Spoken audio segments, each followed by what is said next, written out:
Oh, all right. Well, let's do it. Happy New Year, bud. Yeah, Happy New Year. Oh my God, can't believe it's 2023. Uh, that's a year, yeah. Great week of football, which is where we're here to talk about tonight. Every Sunday night at 11 Central, midnight Eastern, right here, Twitch TV, the beefiest boys. We already got our best friend, I would say, maybe Broncos country. We tried in chat. Oh Welcome, shit! welcome to What him. is up, Welcome, my dude? welcome to everyone else watching. Welcome to everyone listening next day on podcast. I mean, let's not fuck around. Let's just get right into it. There is a lot to talk about. We had a full week of bowl games. We had a full weekend of NFL. We had a great stream last night, by the way. Our New Year's Eve stream, very fun. I had a lot of jambalaya today. I am very sleepy, so yeah, let's dive right into Let's it. get into it. All right. News. I feel like we have a good bit of news. Yeah, I see you've got some notes here. Let's go ahead and start on. Let's start with the college stuff. I really want to talk about this. You got Ed Reed, apparently going to be the head coach at Bethune-Cookman. Yeah, that did get announced. Now let's look at that. Ed Reed, Bethune-Cookman. That's kind of crazy. I said, like, was he trying to pull like the prime time thing? Oh yeah, Hall of Famer Ed Reed to be head coach at Bethune-Cookman. That's kind of cool. It is. Bethune-Cookman has been kind of like, middling for a while. Oh yeah, I forgot about Eddie George went to Tennessee State. That's really great. A lot like these like really high profile NFL guys going back to their alma maters. Well, Yeah. specifically HBCUs. So, yeah, that's pretty cool. I think they'll do. I don't know if he's going to be as good a coach as Primetime was, but I mean that's a high bar. So, It is. oh yeah, the highest scoring Fiesta Bowl in history, dude. That was fucking crazy. It was. And in Field Pass with the McAfee show, what do you want to talk about that? I just wanted to just talk about the fact that it exists. I don't know if you watched that at all, but I didn't. But I have seen a bunch of the McAfee stuff before, and it's so great because like I feel like ESPN had this like phase they went through where they were trying to be like super serious. Like they were like, please take us super seriously. All our commentary, super serious. But over the past like year or two, they've dialed back on that. And especially kind of giving him I won't say the reins, but giving him more creative control. It's like, college football specifically is just kind of a goofy sport. So let's just be goofy with it. yeah, I mean, so I was watching it, and it was basically they had four guys at each game, and they were on the sidelines, Yeah. like walking around, just goofing around. Yeah. It was a lot more energetic than your standard like color commentary, and it was pretty fun. Yeah, they did that. They did that in the 2019 Natty. Well, I guess the 2020 Natty, but it was for the 2019 season when what was it? LSU and Ohio State? No, Ohio State. LSU and Clemson. Sorry. And like I said, it was Pat McAfee and I can't remember the other fella that was with him, but they were on that sideline just cutting the fuck up. I watched that the whole time because the game was boring, right? Joe Burrow just absolutely donkey dicked Dabo, which is kind of funny, but yeah, no, it was great. It was really good. I did see another one kind of in the same vein. RG3 was at one of them. And Yeah, he was part of it. Oh, okay. Yeah, and RG3 just answered his phone during the middle of like the game, like halfway through it, and was like, "Oh, okay, really?" And then just left because his wife went into labor. That was pretty bad. It was funny when he was like running and the cameraman was following. That was hilarious. That was some of the best coverage ESPN has ever done. I mean, I love that. Like, let's have fun with it, right? It's a game, dude. Like, it doesn't have to be fucking like tennis or golf. We don't have to be fucking quiet all the time and serious. Like, let's fucking cut up, dude. That's great. I feel like there was something I wanted to talk about, but I can't remember it off the top of my head. so much. It's like so much happened this week that it's kind of hard to remember all of it. I'm gonna go up here. Yeah, it's not coming to me off right off the top of my head. Yeah.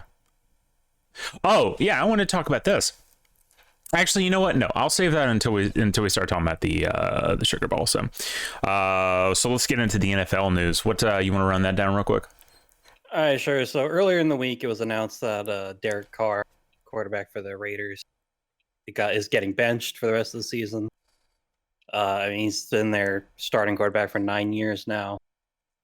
It's pretty much an indication that the new staff is moving on from him, which is what it is. I mean, he definitely had a down year this year, but I mean, he's not a terrible quarterback, and I feel like it was kind of an opposite of what happened in Denver, where you got your quarterback that isn't playing well, and you got your coach that's potentially coaching poorly. Right. And the new coach gets fired instead of the new quarterback. Right. In this case, the quarterback gets fired instead of the new coach. It honestly feels like a dick move, is what it feels like. It does. And like Devontae Adams came out and basically implied, yeah, you guys get rid of Carr, I'm fucking dipping, so good luck. Kind of base ride or die, dude. Do I think Carr might go to Indianapolis? Indy definitely needs a quarterback. Will they go with Carr? I could see it happening. I also think they might pick someone up in the draft since they're pretty high up in draft pick this year. I definitely think Carr will be starting for a team next year. I just don't think it will be the Raiders. And in Broncos news again, there were a bunch of players that basically tweeted out support for Russ after the coach got fired. Which that's good. It is good. It's interesting that they all came out and did it now, like post when the coach got fired, because they were kind of silent on the whole situation throughout the whole year. Better late than never. Sure. JJ Watt, frequent defensive player of the year, is retiring from the NFL. That kind of came out of nowhere, I felt like. It did, but he also said that he basically just wanted to play, so as long as his kid could see his first game, like home game. So I think he just had his child, and they got to see his first home game, and then he's like, all right, I'm done. Okay, that's super based. It is. Yeah, JJ is a really good player. He was awesome on the Texans. Been kind of mid on the Cardinals, but I mean, the Cardinals organization fucking sucks. Is what it is. Terrell Owens was in talks with the Cowboys to play again at 49. Yeah, I was about to say, holy shit, T.O. is like old. Yeah, which I don't think it's gonna happen, but I'm pretty sure this talk pops up almost every year. But I mean, my man's still fit. I just don't know that he's NFL fit. Yeah, I mean, at that point, it's not even a matter of like being fit. I just like, can your body handle it? Yeah. Yeah. And then there was talk this week of Sean Payton potentially going to multiple different teams as a head coach. I think like included the Cowboys if they suck in the postseason, which they probably will. Broncos. And one other that I can't remember right now. Do you think it's smart for them to dump McCarthy?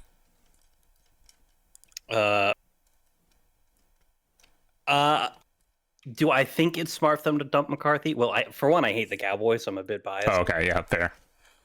But I think being, the whole quote unquote America's team, and they're always in the limelight, I think with the consistent, this team is supposed to be so good, and then just flopping in the playoffs, I think it's definitely possible they do. Oh, okay. I mean, that's fair. Watch T.O. go to the USFL. I'd rather have him in the XFL, which I wanted to say, by the way, I'm so excited for the XFL, man. Like, I'm also excited for it. I'm pretty high for it. I'm pretty sure he played a game for like fan-controlled football last year. Did he really? I'm pretty sure that I remember seeing. That's awesome, man. That's just a dude who just loves playing football. Yeah, which you love to see. Really. You really do, yeah. That's all the NFL news, like not related to the games I had written down. All right. Well, let's get right into talking about the games. And I'm just going to go ahead and warn y'all. I have 4 pages of notes for these bowl games. Jeez. So, yeah. So, one of my New Year's resolutions was definitely to be more prepared for stream. So, We're going to go ahead and do that. Hey, speaking of New Year's, let's go ahead and get this announcement out of the way. Next Monday, a week from tomorrow, Natty live commentary stream. You and me, we're doing it. We sure are. We did a little bit. We'll be here for the game. Yeah, we did a little bit last night, and it was kind of fun. But I mean, it was like the last minute. I might have screamed a little bit. It is what it is. It's pretty fun, but I mean, you know, get to experience a little bit of raw emotion. So, who do we have winning between Lions and Packers now? Packers. I want the Lions to win, but the Packers have looked very good the past 2 games, and it's a home game for them. So. Rodgers has like fully turned on his like okey doke bullshit. There's no stopping them at this point. Yeah. Now, what I will say is, with them beating the Vikings today, they did like continue to secure their potential playoff spot. Right. But they also put the Niners to the 2nd seed, so they'll have to play the Niners Oof. in the first round. And we've seen the past 4 years of Packers versus Niners in the playoffs, and it hasn't gone well for them once. So, all right, let's dive into it. All right, first game, Camellia Bowl, Georgia Southern versus Buffalo. Man, what a game to start the week off on. This was a tight one, decent crowd considering it was in Birmingham. Yeah, Birmingham. I guess it's not too far for Georgia Southern, Atlanta.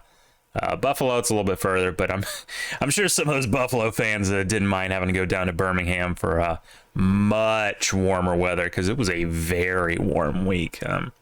Mostly GSU's fans, though, shockingly. Buffalo, solid first half lead. Then GSU comes out of the locker room with a massive drive and 2-pointer to tie it up. Snyder was throwing like some very dangerous balls the whole game. Like, honestly, this game should have been very lopsided in Georgia Southern's favor because he was targeting their guys way more than he was his. I don't know how there wasn't like 10 turn. I'm serious. I don't know how he didn't throw at least like 4 or 5 interceptions in this game. It was fucking crazy. Well, you know, that's what they say. You play defense because your hands don't work for catching the ball. Yeah.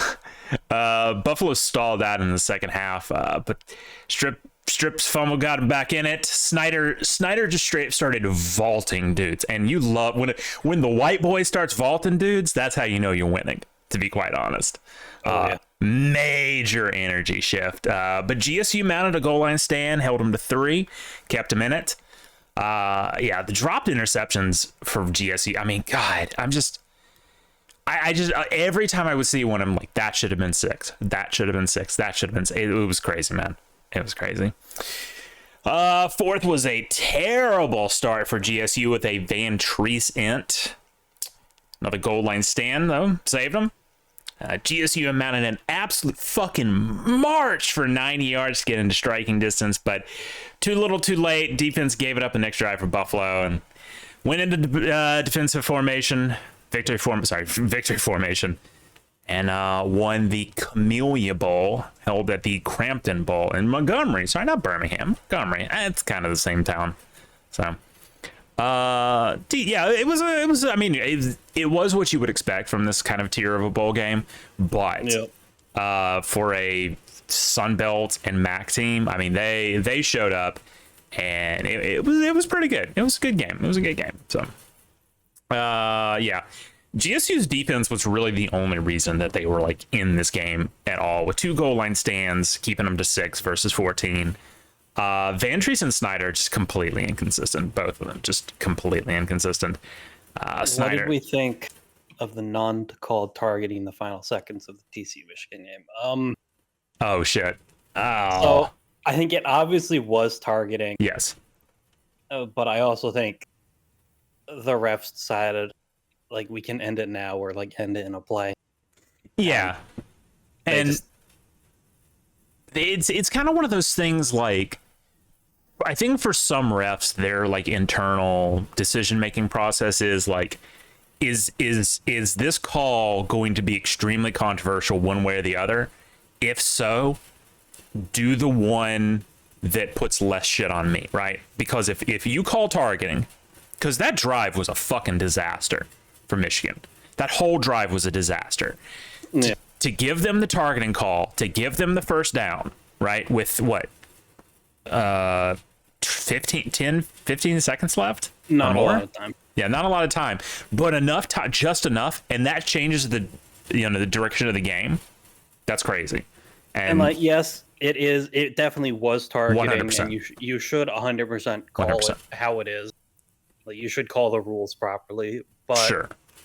I get when, like, yes, it was targeting, but it's not like it influenced the outcome of that play, in my opinion. Yeah.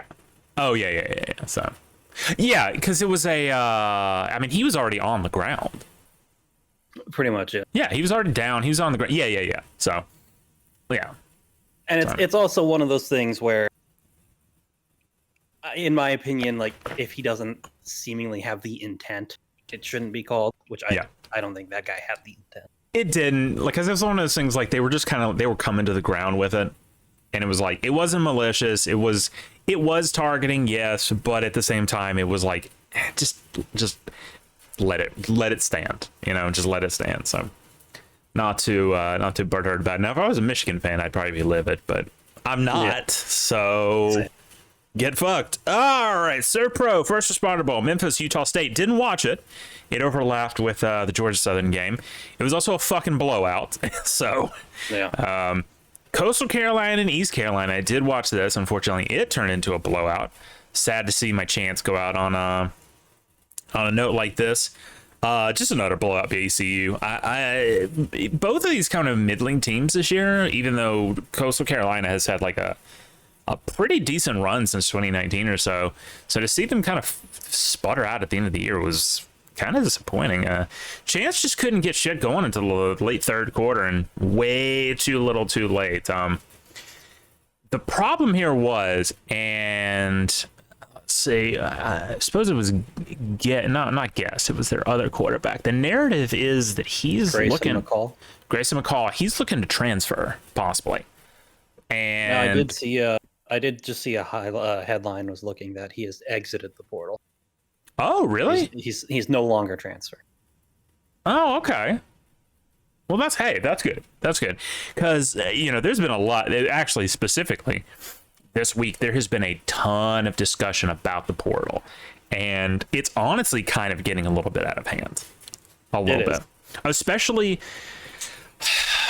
there needs to be it needs to be subject to like a time frame.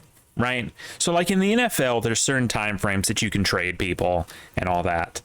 I feel like there needs to be something like that in college. Like you can't just go into the transfer portal. And I know most kids wait till the end of the year, but I feel like it should be after the natty, right? Like all the games are over. Because there's enough damn problems with kids sitting out for the draft or whatever. And we'll talk about that when we get here into the Peach Bowl here in a little bit, because, big narrative. But I kind of hate the transfer portal, to be quite honest. Like, if you commit to a school, right, just stay there, right? I'm sorry it didn't work out. That was the decision that you made. But the problem is there's no incentive for kids to stay anywhere anymore, especially with NIL. You tell a kid he can go, so, say you're like third string at like, Alabama or something, and then you get a chance to go be like the starter at, like a higher up Sun Belt school or something, like, well, like Coastal Carolina or something. And you maybe get some NIL money. They're taking that in a heartbeat. But yep. I don't like it, man. I don't like it one bit. So I will move on. Guaranteed Rate Bowl in Phoenix, Arizona. Bet it was warm down there. Do you think Levis will have a better career? I think Zach Wilson would be a bust like Zach. Ooh, that's a huge question right there, bud. Levis was the quarterback for. I'm blanking on him. Kentucky? I think so. Yeah. Sure. Yeah, Kentucky.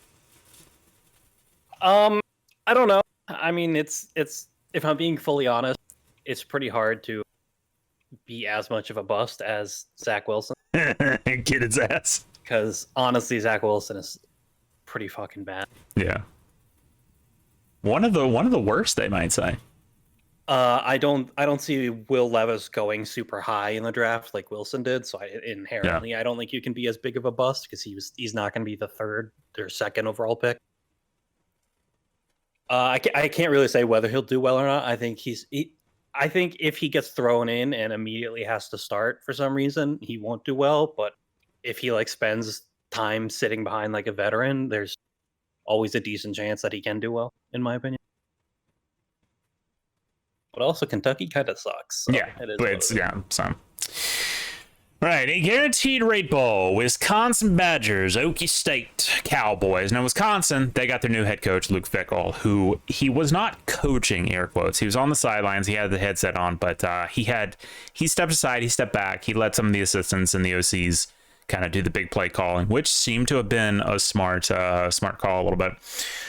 Wisconsin strikes first with an end zone turnover and a huge, beautiful 85-yard run for Steven Johnson Jr. I misread that. Wisconsin strikes first, but an end zone turnover and a huge run for Steven Johnson Jr. puts the Okies in the driver's seat. I forgot about that. The Okies actually were down their starting QB. They had to Spencer Sanders to the fucking portal. Fucking, so they got this Wrangle kid who is inconsistent, to say the least. White boy, by the way. Hey, shout out, by the way, to Wisconsin's QB, a brother named Wolf. All right, that's a powerful last name right there. Wolf, it's a very strong name. Yeah, that's a good one right there. Wrangle, not so much. Wisconsin was just had these really like methodical long drives. It was like real like old fashioned football, just like ground and pound, like 5-6 minute drives, always ending in points. Oklahoma State, of course, Big 12 school, complete opposite, just fucking utter chaos, including the one thing that kept this as close as was this crazy ass shovel pass at the top of the fourth, but he just couldn't stop Wisconsin. Wisconsin was just pounded the ball. Oklahoma had extremely mid-year. They had a real embarrassing loss this year, didn't they? Oh, yeah, they got blown out 48-0 by Kansas State. I forgot about that. Holy shit. Oh, they lost to Kansas. Post, like, the bad Kansas, not even the good Kansas. They lost to the bad Kansas. Oh, my God, how fucking embarrassing, man. I don't want to say it, but that coach Gundy, you might just need to start thinking about heading to the house. Coach Prime to the top 10 rankings next season? Nah. Ooh. Nah. I don't think top 10 is possible. I do think that if he's like as good as people want to believe him to be, I think it's possible they might become ranked at least, but I don't think there's a chance in hell to become top 10. That Colorado is just such a bad program right now that has anyone ever turned a just terrible program into a top program in the first season they're there? So I was wondering, by the way, for people watching this stream, struggling for me to figure out how to spell Colorado, don't talk about that.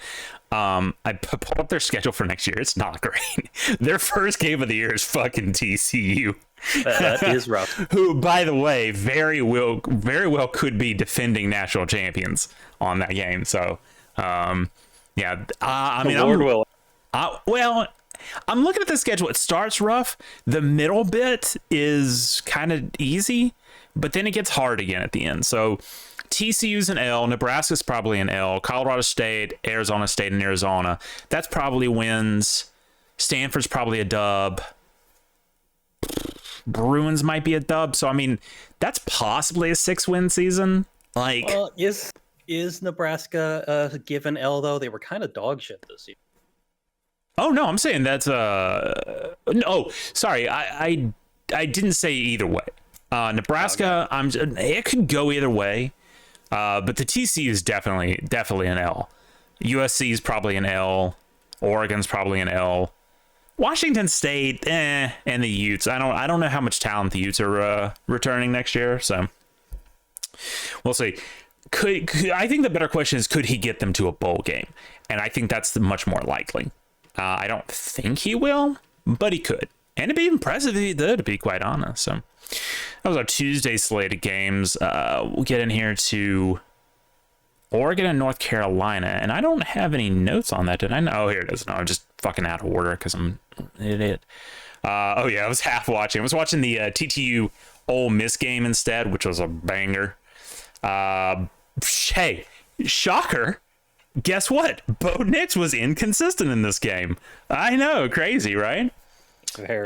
Drake May was fucking cooking in the first half. 3 touchdowns, including a 48-yard bomb to close out the quarter. Oh, by the way, off of a Bo Nix turnover. I think I got a clip here, which opened in the wrong window. Fucking great. Yeah, I got a clip here of it. 10. This was just fucking beautiful. May, like, there you go. That dude was wide open. May, the problem with May is like, he's like the East Coast Bo Nix, but slightly more consistent. So only slightly. He looked good in most of it though. It was funny because in the very first part of the game, you could tell that Oregon was like, all right, we're gonna let Nix get out there and sling it. And then about halfway through, they were like, all right, this dude can't sling. Just fucking hand it off to the running back. Started pounding the run game. Likewise, May, after halftime, just apparently stopped remembering how to play football. Missing wide open wide receivers. And I mean, he was starting to have a little bit of a meltdown on the field because it was, I mean, he was frustrated, man. And to be fair, I think a lot of it was on the wide receivers too, but May fell apart in the second half, man. No touchdowns, relying on a pair of field goals to keep it competitive. Fucking Nix fails his way upwards for a W. I wanted to show this. Fucking, they won this thing on a fucking doink. They sure did. Doink. That's like, oh my god, that's the most frustrating shit. I mean, that's just the fucking hell, man. You hate to see it. I wanted to show this bonus interception that was just absolutely fucking nuts. Where is it? Oh, yeah, this one. Where this guy, like, it bounces off of, like, 2 different people. Up off the leg. Yeah, off the leg, off a guy's hands. He catches it and just starts running with it. Just beautiful. Hand, leg, fucking shin, foot, hand. That's pretty great. That thing touched like 5 different body parts on 2 different people. It's just utterly crazy, man. It was kind of a wild game. This was our first, like, one of the first big games of bowl season. I mean, Oregon, I mean, you hate to see Oregon win because they were such an inconsistent team. They got blown out by Georgia early in the year. So, whatever. Really embarrassing loss to Oregon State. Yeah. Oh yeah. I forgot about that. Fucking hell. We got a question there from Broncos country. If you want to get that. Should Ron Rivera be in trouble for his job after today's loss? I definitely think the starting Wentz over Heineke decision was not the best because I think we've clearly seen what Wentz is capable of in this first few games of the season, and also how fucking terrible he was at the Colts. And like, yeah, Heineke fell off a little bit in the past few games, but he was also the one that was giving them wins, so it was a pretty bold decision to not take him. And should he be in trouble for his job? I don't think he's going to get fired this year, but another bad year, I could definitely see it happening because they have not been great.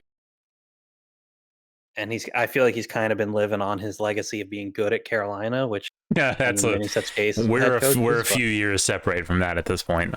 Yeah. And I definitely think it's probably going to become a discussion going forward, especially if they start next season poorly. I think he's going to be pretty heavily on the chopping block.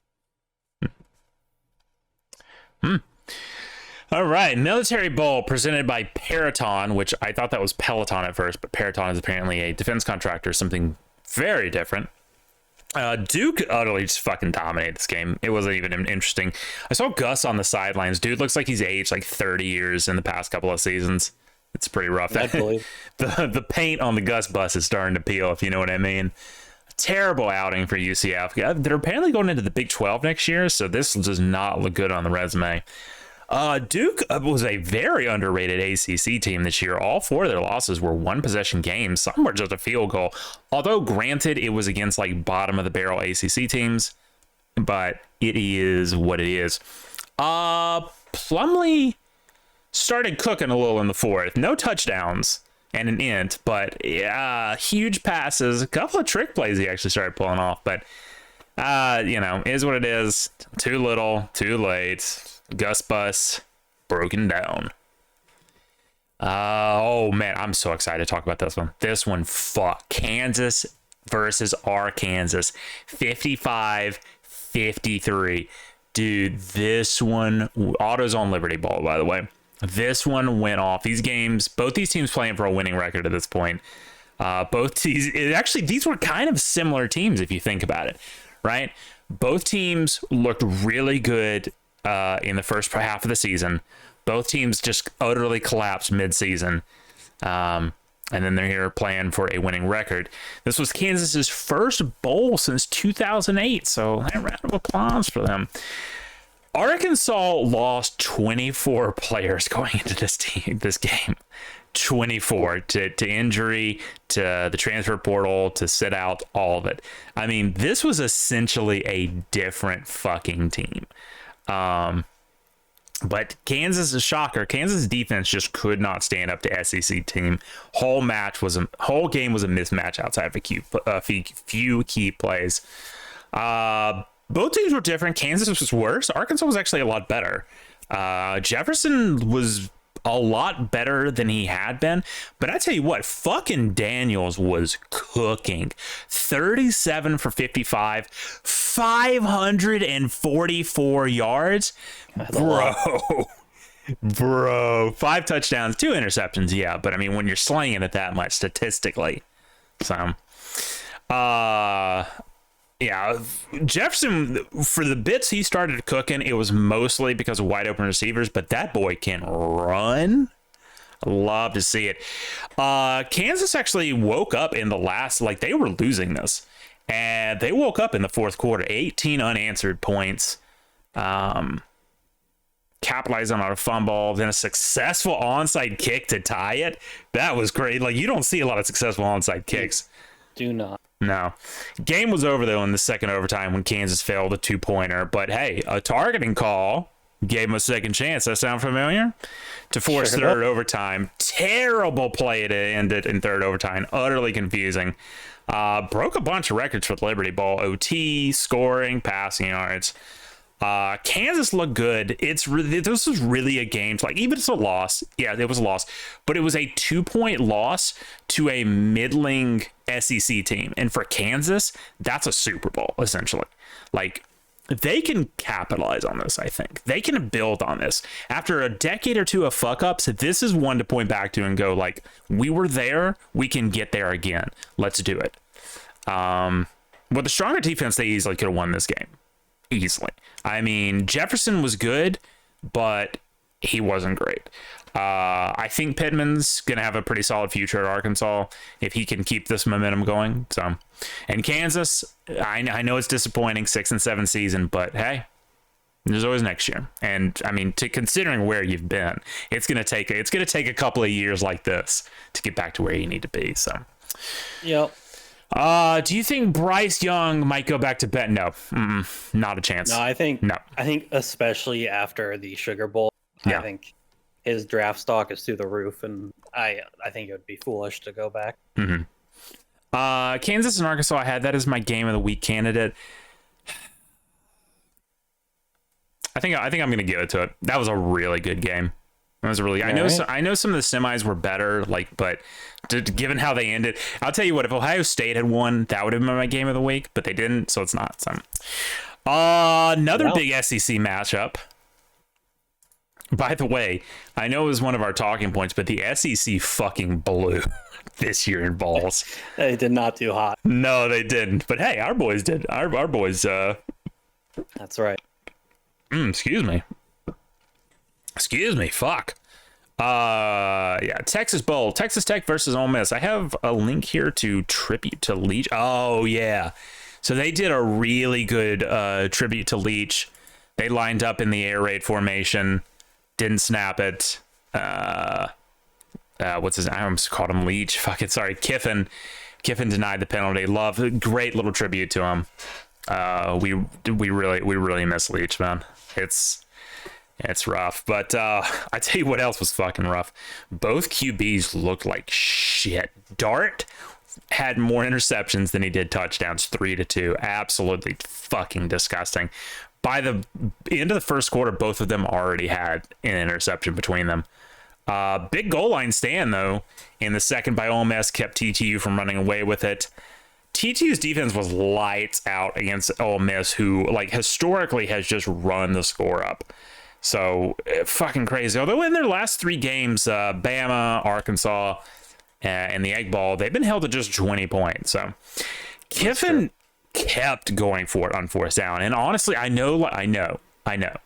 We love to see it, but there just comes a point where it's not working, and you go, okay. Yeah, it's a similar case to the Chargers in the NFL. Yeah. So, oh man, that mounted a goal line stand. It went nowhere. Fucking, they spent this long period of time like between TCU's or Ole Miss's goal line and like Ole Miss's like 25-yard line, where each team kept turning the ball over, and they just kept saying like no one could score, no one could move the ball, they weren't punting. It was a clusterfuck, man. And then they just kept like they started going for it in their own territory. It was just rough. Fell apart in the fourth. Recurring trend. Rebels turnover again. Interesting. They did somehow get 30 yards in personal fouls, so that's impressive. What's this video? Isn't that just 2? Yes, but that's still a lot of... this fucking... The onside kick to just give this guy the easiest touchdown of his life. God. Oh, shit. Ole Miss just fucking collapsed in this game. I don't know what happened, bro. Dart looked like shit. Just whatever, man. Since Tom Brady is a free agent next season, do you see him retire and go to the 49ers and even the Raiders? That was a you question there, bud. I don't think there's a chance in hell he goes to the Raiders. I think that team sucks and they have a terrible coach.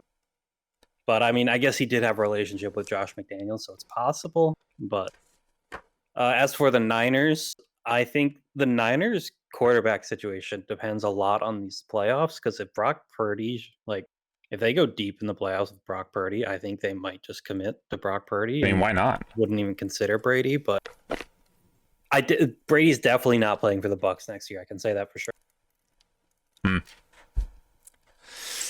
All right, Valero Alamo Bowl, Texas Longhorns and the Washington Huskies. Brett Venables' first bowl game, everybody. Yay! Fucking Texas look like shit. They are not back. Wide receivers dropping everything, 4 and out all the time. Bijan, of course, opting out. Fucking had to put it on Ewer's arm, and that not great. Ewers, of course, had a very hot beginning of the season. That Alabama game, he tore our ass up. But I don't know, at some point, like towards the end of the season, like in November, he just like stopped being good. I don't know. Yeah. Pernix looked decent. He's looked better. 32 for 54, 287 yards, TD and an in. I mean, he looked good. He looked good. That's about what we'd expect from Penix. I wrote Pernix, but I'm pretty sure Pernix is a set of armor in RuneScape. It's because you've been saying Pernix all fucking year long. Yeah. What is? Is it? Hold on. Pernix. No. Yes, Pernix armor for RuneScape. Yeah, okay. That's why I keep saying Pernix. It's Penix, because it's one letter off from penis. Okay. Yeah, this game, how do they say, sucked. This game literally felt like it lasted 12 hours. Like, legitimately. This game sucked. Fuck Texas. And honestly, fuck Washington, too. Oklahoma and Florida State. I said that last game was Brett Venables, and I got mixed up.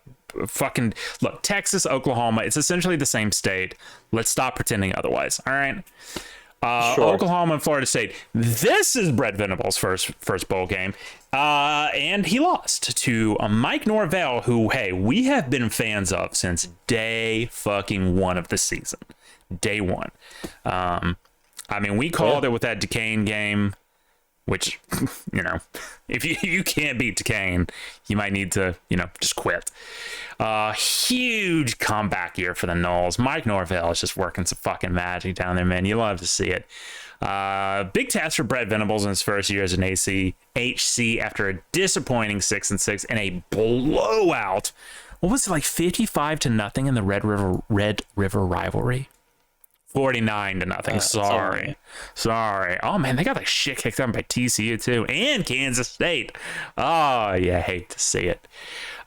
Great first drive against Oklahoma's porous front line. Goal line stand though kept him to 3. Oklahoma's defense more than made up for the defense. They had some firepower. Gabriel, not the hottest QB in history. 14 for 24, 243 yards and a touchdown. But, man, Barnes, 27 carries for 108 yards. Bigly. Game was just... What was crazy about this game is there was a few key plays that were like, whoa, that's crazy. Like, that's Sports Center shit. And then just a sea of mediocrity between them. It was a fucking snoozer. Knowles wrapped up with a field goal. Man, I want to give this shout out there real quick. Huge fucking sign of the culture. In the late game, Florida State had a kid go down, big injury. They had to bring the cart out, and the whole fucking team chased him down as the cart was leaving to pat him on the back. You know, high five him. You really, man, you can't, like, you know, we talk about a lot of shit that's going on in college football right now with NIL and transfer portal stuff and like essentially buying players. You can't buy shit like that, man. That's just good coaching. So, Florida State, a 10-win season after the shit show that's been going on there. Mike Norvell, honestly, is between him and Marcus Freeman, it's really hard to put like a nail down to coach of the year. Like, honestly, those were just such... It's really good to see, too, because I feel like we've put a lot of emphasis on these coaches who have, like, big names, right? Like Brett Venables, for instance. But Mike Norvell, Marcus Freeman, literal no-name who's come out of nowhere and bring these, like, prestigious institutions fucking back from the brink, especially Florida State, because it was dire straits down there, bro. Notre Dame, not really. But Florida State, people are just ridden them off. But come back, 10-3 season, Cheez It Bowl win. I mean, hey, good for you, Mike Norvell. Good for you. Pretty good season. Good for you. Syracuse and Minnesota. Do I have any notes on this? I didn't. It's literally just Cuse had a solid year with an inconsistent finish. Who fucking cares about either of these teams? Like, on God, it was the pinstripe ball. Oh, God, this was the one where the field was like... All right, let me correct you. It was the Bad Boy Mowers pinstripe thank you. This was the one where the field was just disintegrating in real time. This, oh, God, that was embarrassing. I don't know. We're not even to talk about this. Fuck this. We'll go into Friday, December 30th. We'll start off with oh my god, the Duke's Mayo Bowl. Fucking this one was like, this game on the field sucked, but they were doing some wacky shit up in the booth. They were like dipping like eggs in mayo and just like eating them. There was a ton of mayo shit going on. There was a lot of mayo shit going on. They were dipping macaroons in mayo. That's ugh. I don't know. Listen, I know, like, I'm a bit weird saying this, but like, just all that much mayo is just... Ugh. Yeah, and I mean, I'm a huge Duke's Mayo guy, but even I was like, bro, chill. But I'd tell you who was chilling. Fucking Talia on the field in the first half. 9 for 19 in the first half. Not great. Well, he tried cooking, but his wide receivers just did not want to catch balls. NC State's defense was lights out, though. Apparently, they're one of the best pass rush defenses in the nation, and it showed. But Terrapins did pull it out. Tagovailoa, he ain't his brother, but he's pretty good. He looked, in retrospect, a very smart move transferring out from Alabama to go up to Maryland. He's had a really decent career up there. They did finish out 8-5. NC State, we kind of talked about them all year. Like they were kind of dog shit, but people kept like hyping them up. And you were hyping them up? Nah. Well, the videos are out there. So. Well, you know, Pitt and UCLA, man, I don't even remember that happening. That must have been on during something else because I did not fucking watch that game. It must have been on during the Notre Dame game because that one, I did watch that one, and that one popped the fuck off. So we were just, of course, talking about Marcus Freeman and that complete turnaround for the Fighting Irish, which crazy, by the way, crazy. Yeah. This game, though, was a clusterfuck. So we're already starting off bad. Drew Pine is done. He's out. I believe he went to ASU via the transfer portal. So we got to bring back literally the guy who we had to get rid of because he sucks so bad. Ty Buckner, the Asian Persuasion. I just made that up. That's not his nickname. Buckner fucking sucked. Literally, Pine was the reason that they went on the run. Right? Yeah, pretty much. He sucked. Very slow start. They also were, at the start of this game, it was pretty gross because they were making Spence Rattler not look like shit. Well, that's been a recurring theme with the last couple of games of the season that, yeah. I mean, we won't get to I don't want to talk about it. Yeah, I didn't want to reopen that wound for you, bud. But, yeah, no, fucking very slow. A turnover, few completions. Indy turned over the ball 3 times, and all 3 of those were Ty Buckner interceptions. So he did kind of start to get it together, although the 21 points by Spencer Rattler in the first quarter didn't help. Yeah, Notre Dame kept it from being a total blowout, made a run for it in the second half. Buckner did finally start to get it together, though. Like, finally.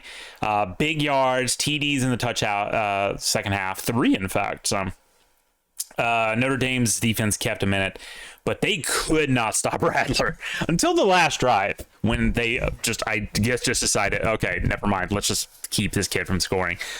I believe last week we had the discussion is like, what would happen here? Like, does Spencer Rattler, has he learned his lesson, or does he go into this thinking he deserves to win it and then blowing it? And apparently it was the latter. So fuck you, Spencer Rattler. Fuck South Carolina.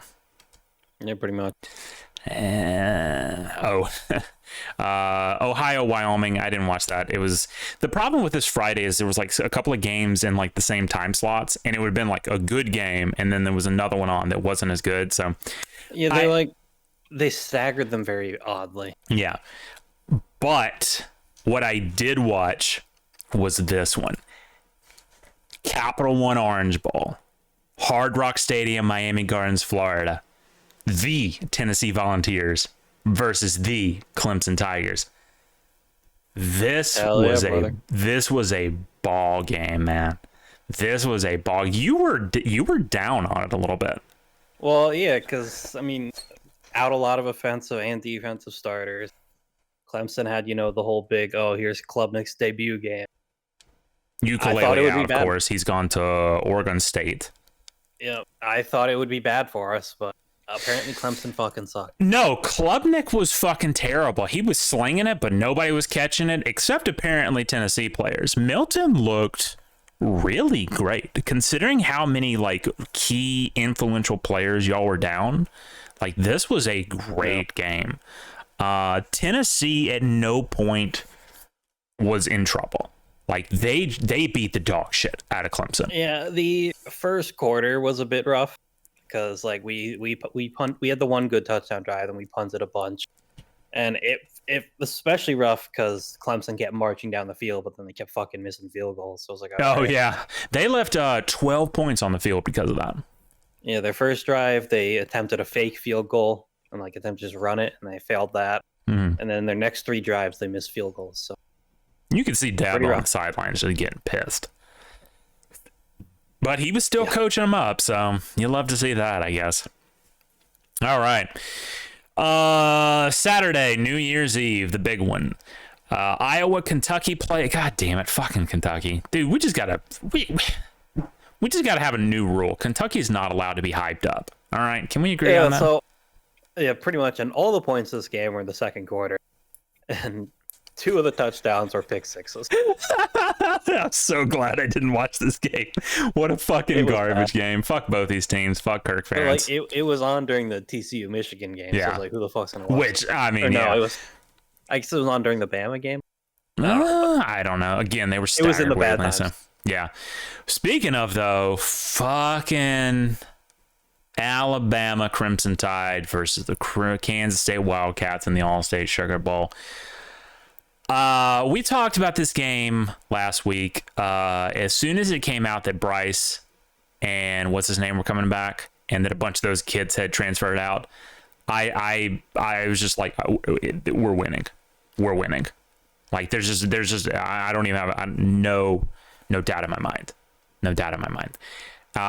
And what was crazy is Saban came out a couple of days before the game, and I have never once in my life, ever since he's been there since 2008, I have never once heard him badmouth players until this week. And he didn't name names. But he said that. He said there was a bunch of kids who transferred out, and they were energy vampires. They were sucking the energy out of the room. They were like they pulled us down.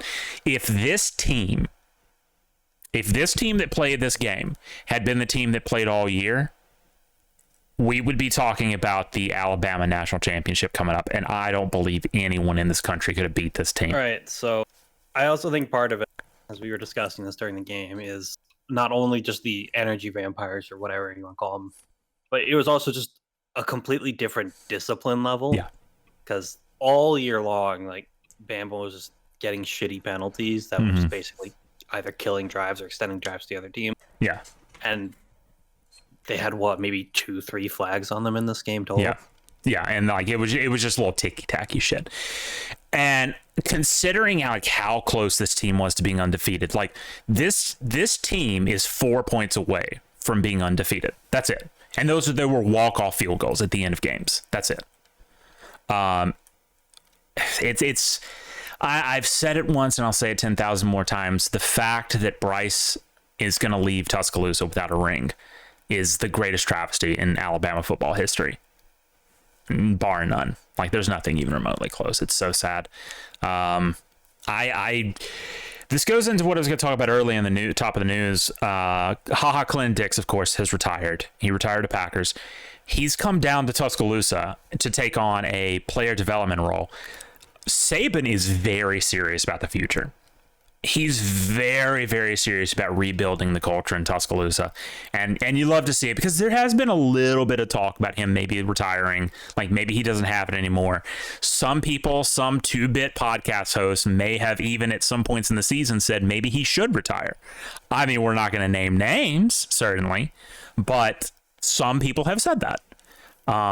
But he's still fucking got it. Frustrated post-lost podcast host. Well, you got, I mean, and understandable, but as far as the game, it was a little bit of a slow start for Bryce.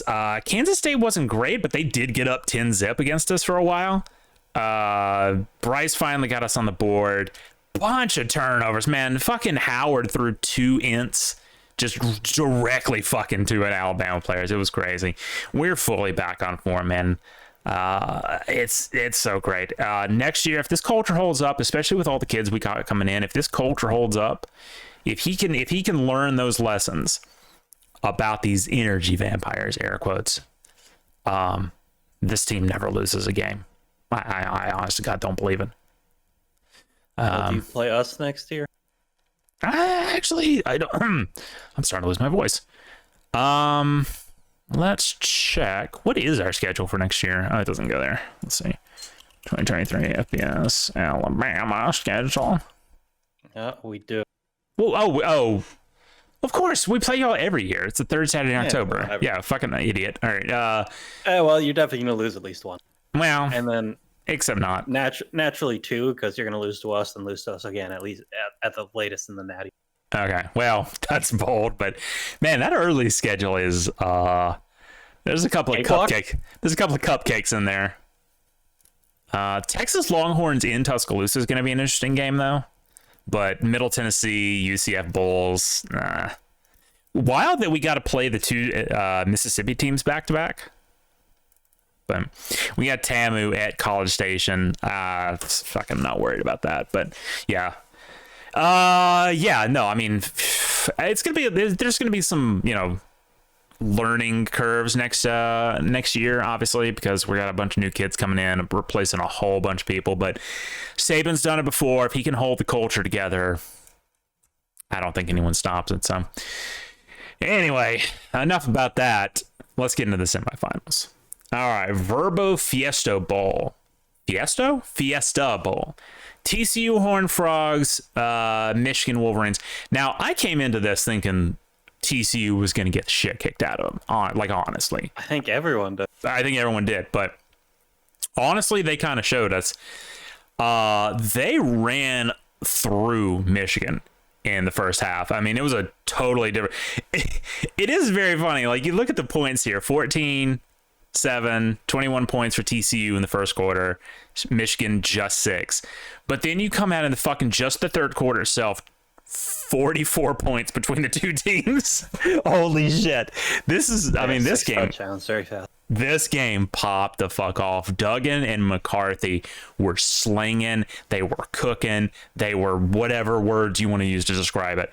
Hey, big JJ McCarthy fans around here, by the way. Great guy. Duggan too, great guy. These are two just like really good like college players, like good hard on their sleeve kind of players. They're not trying to be someone they're not. He really love to see it. But man, TCU, I mean, team of destiny, maybe. Well, we've got to hope at this point, don't we? Yeah, we do. Michigan did their damnedest to come back, but I mean, it was too little, too late. And then the botch snap. Oh my god, that shit was so crazy. That for a second, I thought they were gonna get the first down and it was gonna be just the craziest shit you'd ever seen. But no, even without the targeting, I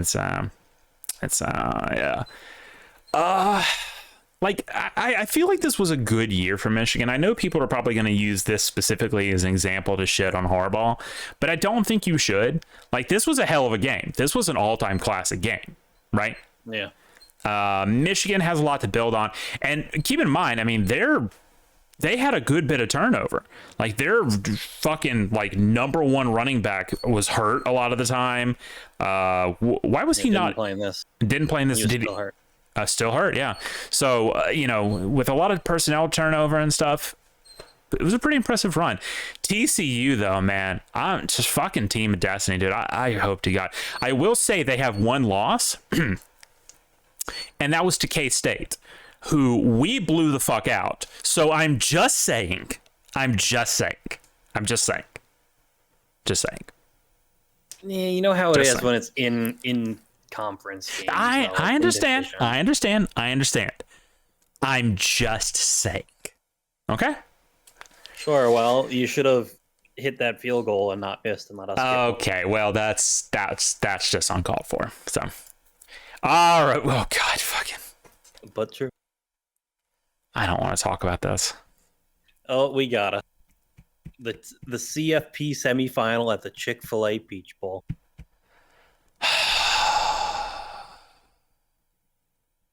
Fuck you. I hate Ohio State. I hate Ohio State so much.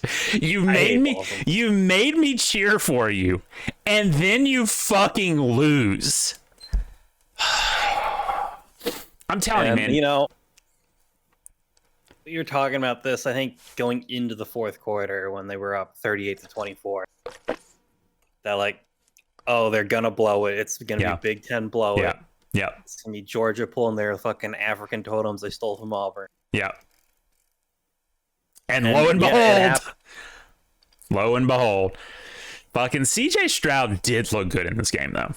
A very clean game, 23 for 34, almost 350 yards, 4 touchdowns, great.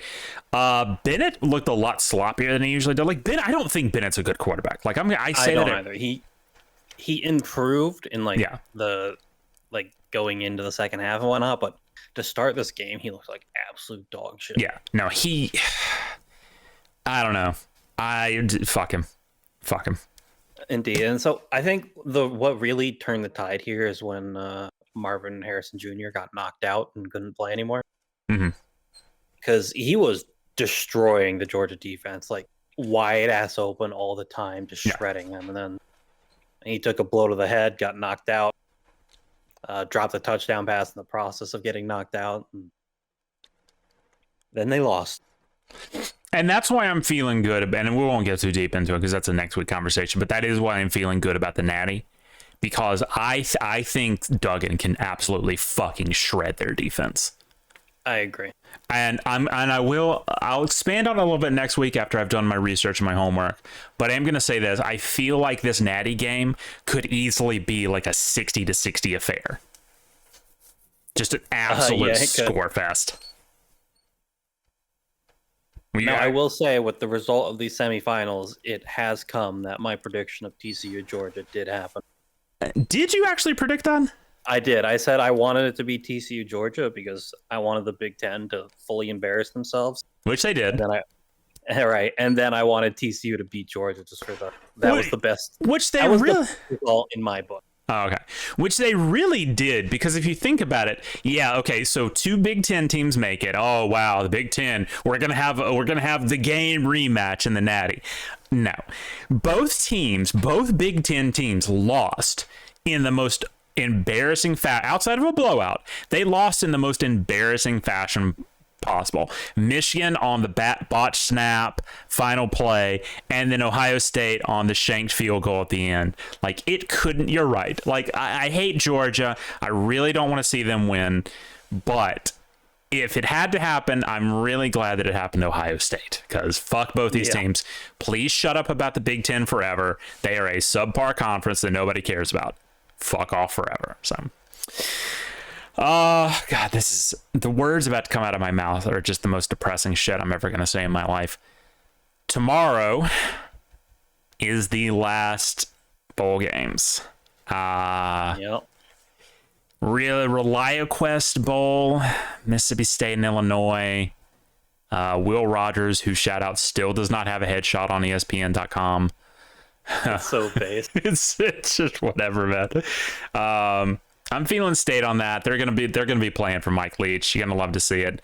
It's a little bit of an early one. Make sure you get up tomorrow, which is not a holiday anymore because the holidays are over. Oh wait, no, that's the most depressing thing I've said in this show so far. Yeah, I don't work tomorrow, so yeah. Goodyear Cotton Bowl Classic. Number 16 Tulane and number 10 USC. That sentence just sounds crazy to say out loud. USC is a favorite in this, but honestly, you kind of want to see Tulane win, to be quite honest. Like, A, fuck USC. And B, fuck Caleb Williams. Yeah, and then C, I mean, Tulane used to be SEC, so, go Green Wave or whatever the fuck they are. 12 p.m. on ESPN, the Cheez-It situation. What does Cheez-It get 2 bowls? Fuck off. Nah, fuck off. You don't deserve 2 bowls. You're a subpar snack. Is that a hot take? A little bit. I'll tell you what, the Cheez-It snack mix thing they got goes really hard. Oh, really? It's like a Chex Mix, except it's like Cheez-It. And kind of. All right. I know I like don't like cheese, but yeah, like the artificial cheese flavoring that goes with chips and shit, I do like. So okay, we might have to discuss this on the beef stream soon. So right, so yeah, Citrus Bowl, number 17 LSU versus Purdue. Man, I'm really gonna need these 2 SEC teams to win tomorrow just to kind of, would this break us even in bowls, or would we still be losing? Ooh, I think it would break us even with the Georgia win. Oh man, of course it's going to come down to a Georgia win. Okay, god damn it. Well, no, I think with the win over Ohio State. Okay, I see what you mean. Yeah. So I mean, Purdue, they're Boilermakers. That's a lame name. Penn State and Utah. Man, Utah. What is this? The Rose Bowl. Yeah. So it's weird the Rose Bowl being on January 2nd. But of course, January 1st fell on a Sunday, so that's how it works. Penn State and Utah in the Rose Bowl. Man, which version of Utah shows up? That's going to be the fun question. Cameron Rising, which that is still a crazy name to me. Like who? Cameron Rice. That's such a stupid name. Whatever. It's a name. It's a name. So You know what? He's probably a superstar in Utah. So it doesn't take a lot much. So that's valid. Penn State also kind of in. I'm shocked both these teams even have 10 wins. So fucking crazy. Yeah, and then of course the Natty. We'll talk about that next week. And then of course for the Natty, oh god, I've seen there are 13. Man, that number right there, 13 for UGA. That's some disrespect for TCU right there. And I feel like I feel like they're going to use that. So hopefully, and I will say the line has actually gone down. It was more in Georgia's favorite when it went up originally. Yeah, so that's good. We'll talk about it next week. I don't want to get too deep into it. So what I do want to get deep into is that NFL bussy. I promise I will never say that again. Sorry. Hey, please don't. All right, so let's turn it over to you, Mr. NFL guy, and let's get into it. All right, well, it was a big week in the NFL this week. You know, a lot of people either made their playoff spot or got eliminated. Mm-hmm. All right, just start right in. Falcons, Cardinals. Now, these are both teams that already eliminated from the playoffs.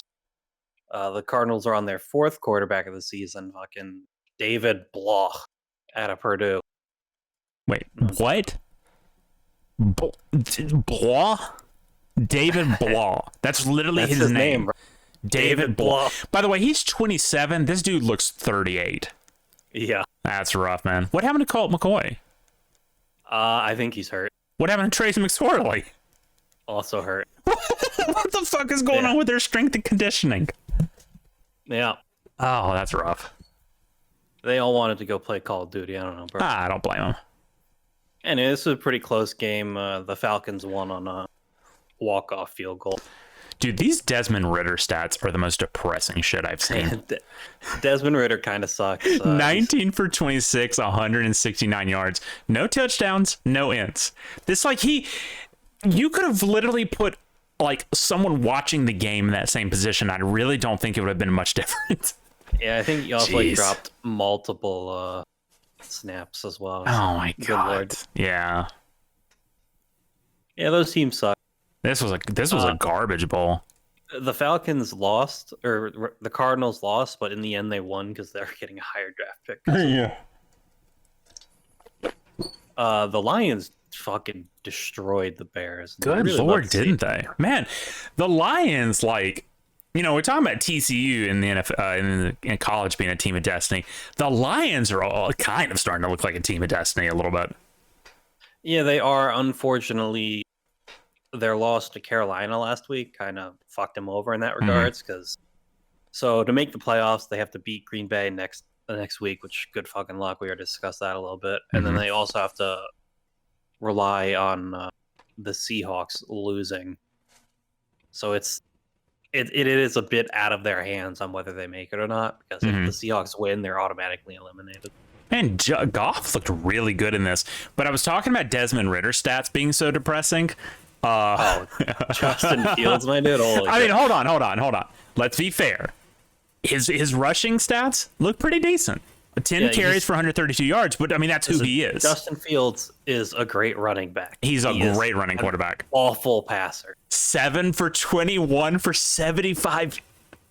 I don't even want to finish that sentence. Just go on. Just take this. Take this. Take Jesus. Take the wheel. I mean, they got fucked on by the Lions. God, did they only score in the first quarter? Yeah, it was looking like the Lions weren't looking hot at the start, and then the second quarter hit, and he's like, later, bitch. And Justin Fields fucking sucks. So of course, that does mean the Bears are facing a potential first overall pick in the NFL draft next year. Oh, I don't like that at all. That is a case. Well, I don't like that at all. Listen, I don't think they move on from Fields this year, despite how bad he is. So I don't think you have to worry about Bryce going to the Bears. Okay.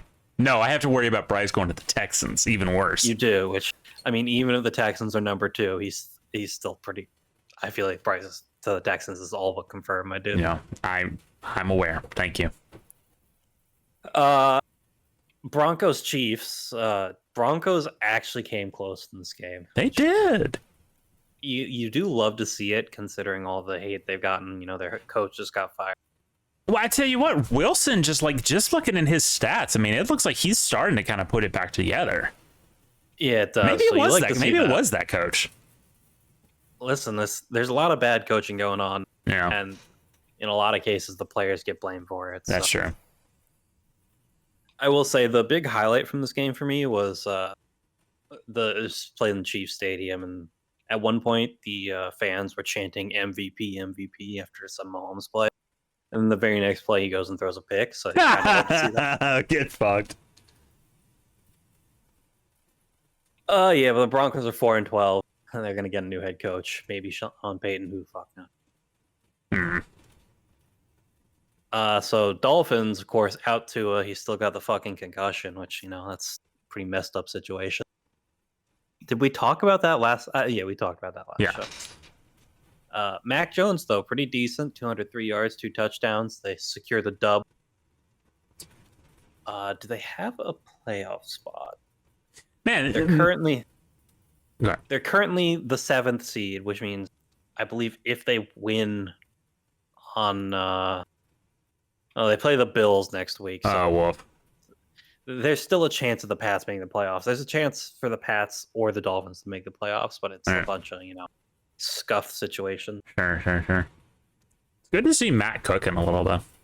It is. I think the Pats make it if the Steelers lose, the Dolphins lose, and the Titans lose, or they just win. So we'll see what happens there. My boys, Big Blue, the New York Football Giants, fucking clobbered the Colts, 38-10. Secured our playoff position for the first time in 6 years. Love to see that. Massive turnaround. I mean, Danny Dimes, what a game out of him. 19 for 24, 177 yards, 2 touchdowns, 91 yards and 2 touchdowns on the ground as well. He's really cemented himself as our starter going forward, especially because there's no real quarterback talent we could even pick up in the offseason. Mm-hmm. But as a Giants fan, you love to see it. The turnaround, I mean, Brian Dable is my coach of the year, obviously, for what he's done. I just love the name Danny Dimes. Me too. It's such a great name. It really is. And, we can only go up from here. We are currently playing the Vikings based on current seeding. I feel like that's a game that we could actually win, even though it was pretty close at our matchup, a week ago. So yeah, anything's possible. I don't think we're winning a Super Bowl as much as I'd love to see that. But it's good to see it's good to see the Giants back on. I'm not gonna say on top again, but it's good to see them back towards the top again. All right, it's good to see them not being dog shit for 10 years straight. Yeah. God, speaking of being dog shit. Well, speaking of being dog shit, your boys, the Aints, beat the Eagles. Yeah, I felt like they weren't even trying. Oh my God, well, Gardner had a disappointing game. What the fuck? He did. I'll tell you what, though, Dalton, I know no touchdowns thrown, but hey. Look, for Dalton, here's what I'm looking for out of Dalton, right? To not fuck it up. That's all I want. Right. That's all I'm asking. Just don't fuck it up. And he didn't. And I think at some point he was like 15 for 15. I think his first incompletion was the pick. Oh, that's surprising. By the way, shout out to Marshawn Lattimore, who has been out like the entire season with an absolute banger interception return in the late 4th. Oh my God. Love to see it. Marshawn Lattimore's a dog, dude. And the result of this game is pretty interesting because now the Eagles are in they have to win next week for the first overall seed. Yeah. Which I think a lot of people, the Giants, so. I think a lot of people looked at this game and went, "Oh, first seed's a lock after this." Nope, apparently not. Yeah. And well, yeah. I mean, it is. I think it's possible even. Yeah, if the Eagles somehow lose against the Giants next week, I think the Cowboys win the NFC East. Like the Eagles haven't even won the NFC East yet. Yeah. Well, it also relies on the Cowboys winning. Now here was a fucking banger game. Bucks Panthers. Mm-hmm. The Bucks were going into the fourth quarter down 21-10. Kind of a rough game. But I'll tell you what, the Mike Evans Tom Brady connection is back.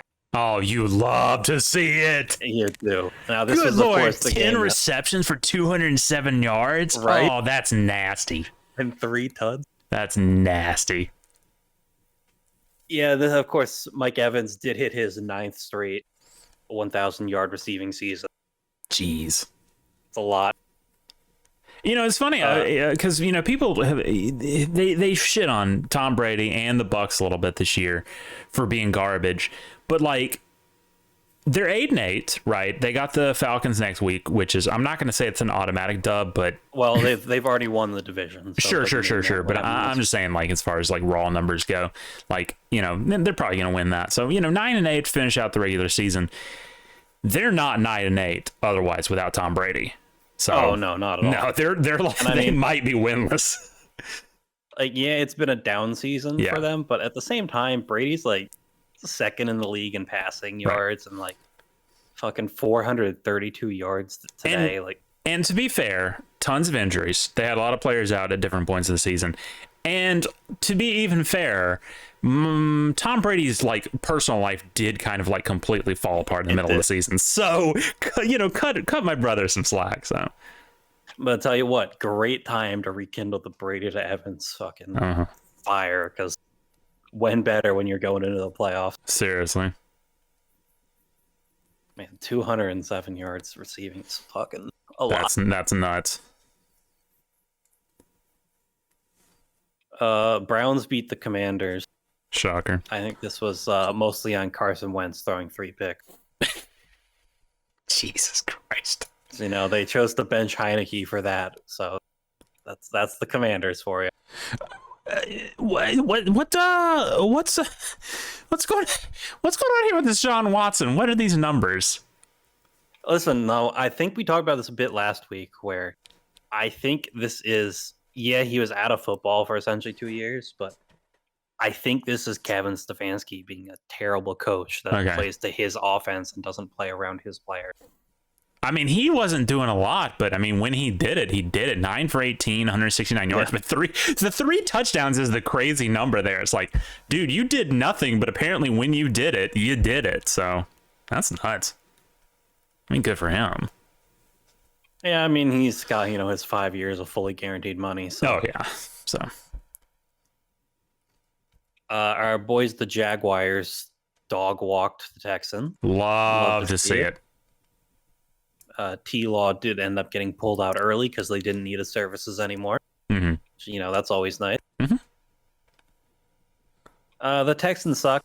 Yes. They play the Colts next week to decide the number 1 pick in the draft. And the Colts are really bad, so who knows where that will go.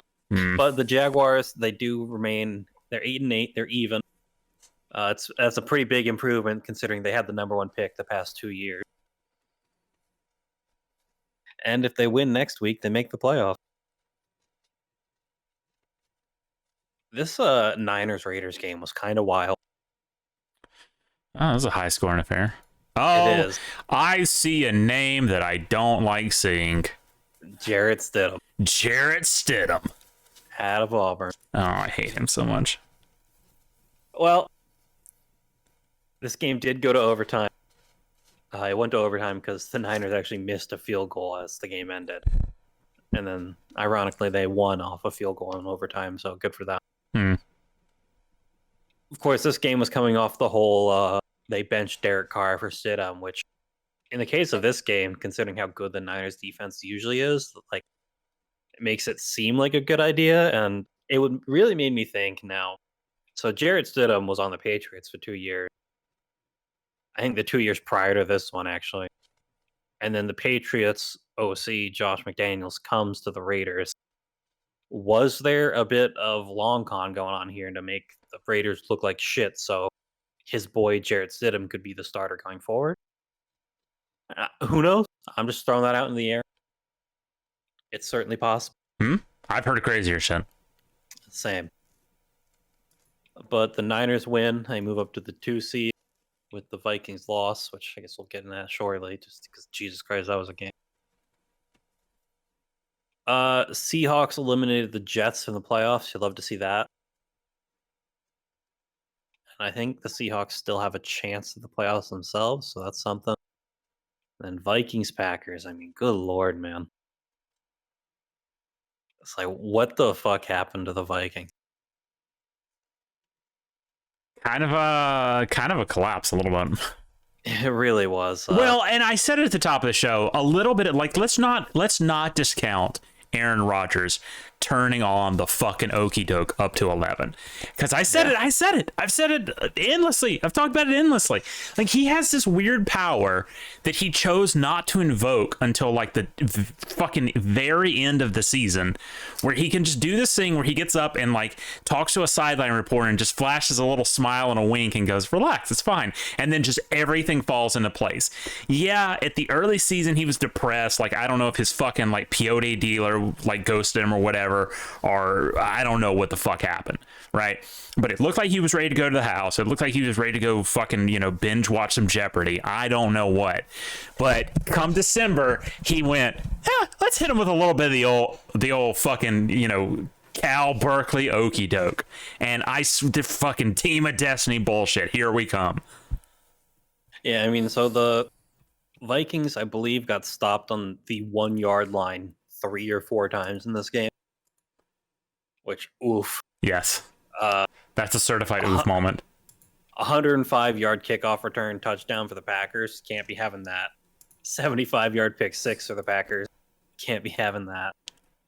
Everything in this game went the Packers' way when it needed to. And, I mean, shit, Rodgers didn't even look that good. I'm telling you, man. Okey doke everything magic. Around him happened great. So. Where is he from? California. Is he actually from California? Yeah. He's from like Northern California. Chico, Where the fuck is Chico, California? It's not in a desert or somewhere. Oh, it's like deep in state. Holy shit. Oh, it's like way forward now. It's like near Redding, actually. Oh, okay.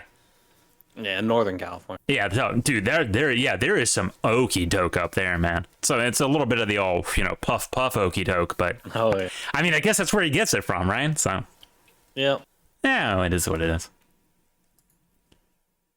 The Chargers beat the Rams. Baker didn't have his best game for sure. Rather mid, although he didn't even throw the ball that many times. Chargers just kind of dominated this one. Mm-hmm. Which, I mean, understandable. I mean, he had that real great first game, very terrible next game. Third game looked good again. It's very inconsistent. Understandable. He hasn't been there long. It's going to take an off season for him to get adjusted to the system. I mean, for God's sake, ESPN still has him in his headshot is still his Carolina jersey. Yeah. So I mean, it's. And I will say the Chargers have some big momentum on them going into the playoffs. So yeah. I'm sure, and with the Rams being, long eliminated, I'm sure that had some impact. Sure. And Sunday Night Football, Kenny Pickett pulled off a classic to beat the Ravens. I actually didn't see this because I fell into a very short jambalaya-induced coma. But that is valid. Yeah, no, this was a good game. We were talking about it like Tomlin is going to drag them kicking and screaming to the postseason. Yeah, there's I believe they do have to rely on others to like lose in specific ways, but there is a realistic chance that they make the playoffs. Here, let me look it up. Right.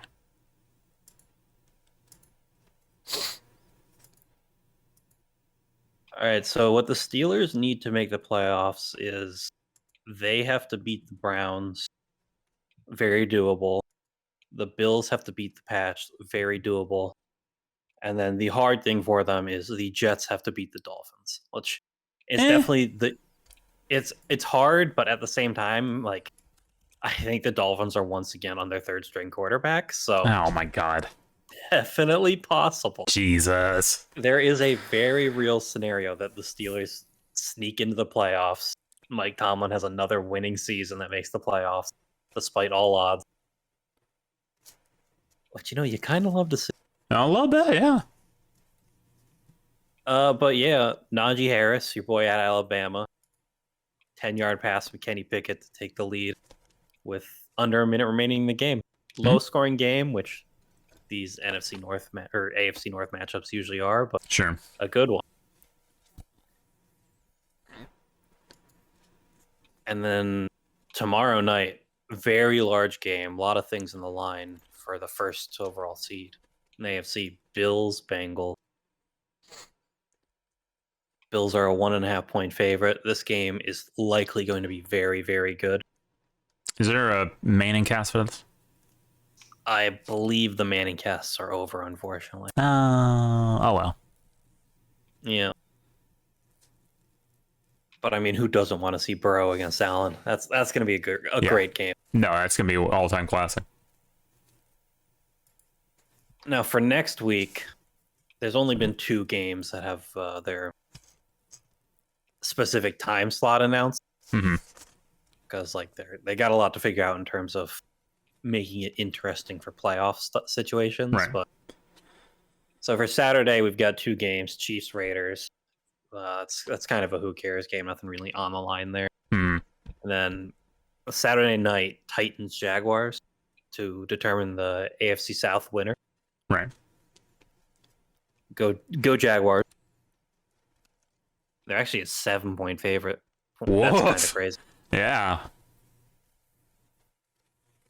Then Sunday, which none of these have specific time slots for yet, but we got Bucks, Falcons, Patriots, Bills. Buffalo's a 7.5 point favorite on that game, and they haven't even played their Monday night game yet. Oof. Yeah, that feels a little disrespectful, but I guess I get it. It does. But it's also played in Buffalo, so. Sure.